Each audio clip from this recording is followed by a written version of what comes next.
But first, my opening statement. Breaking tonight, Hillary Clinton's campaign announces it will join Green Party candidate Jill Stein's presidential vote recount in 3 pivotal states, even though Hillary Clinton has already conceded the election.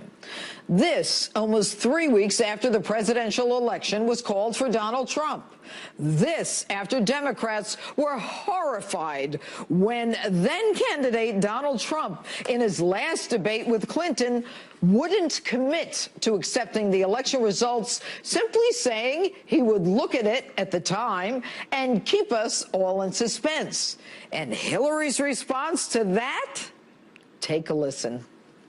That's horrifying. That is not the way our democracy works. We've been around for 240 years. We've had free and fair elections. We've accepted the outcomes when we may not have liked them. And that is what must be expected of anyone standing on a debate stage during a general election. I, for one, am appalled that somebody who is the nominee of one of our 2 major parties would take that kind of position. Appalled. And she then doubled down on the outrage, causing some to actually protest. He said something truly horrifying.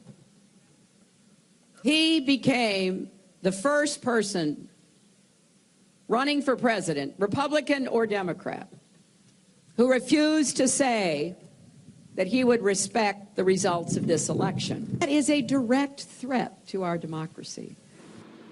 And even though she couldn't come out election night and concede, and we now find out that President Obama told her to concede, the next day, when she does concede, says, than we thought. But I still believe in America, and I always will. And if you do, then we must accept this result and then look to the future. Donald Trump is going to be our president. We owe him an open mind and the chance to lead. Our constitutional democracy enshrines the peaceful transfer of power. And we don't just respect that, we cherish it. Secretary of State. But the major point is, they still think they've got a chance of keeping Trump out of the presidency. This is not a done deal until January. And we saw it with Brexit. The Electoral College doesn't happen until, what, December 20th? And then we've got all the way up until the 18th and 19th with his inauguration. And Paul, this is key what you just said. Trump needs to know that just because they've seated him as president-elect, just because the people are behind him, the globalists are absolutely criminal. And ladies and gentlemen, they're at least going to try to cripple him politically and bring out a bunch of evidence that the Russians or the Easter Bunnies or somebody else hacked in these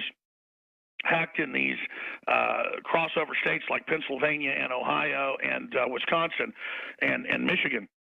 Notice they're going after all the places that had very, very narrow victories. But as you pointed out, Hillary won in the other states where we know she stole it by even smaller margins. Jill Stein is caught 110% red fricking handed, ladies and gentlemen, that she's only doing recounts in states to overturn Trump. This is outrageous. I say the whole thing's a fraud. The whole thing is illegitimate. I say you can't have recounts unless the other states that were in question get recounted as well. This is absolutely ridiculous. They're only recounting states to make up a bunch of evidence to try to then politically unseat Donald Trump. This is incredible.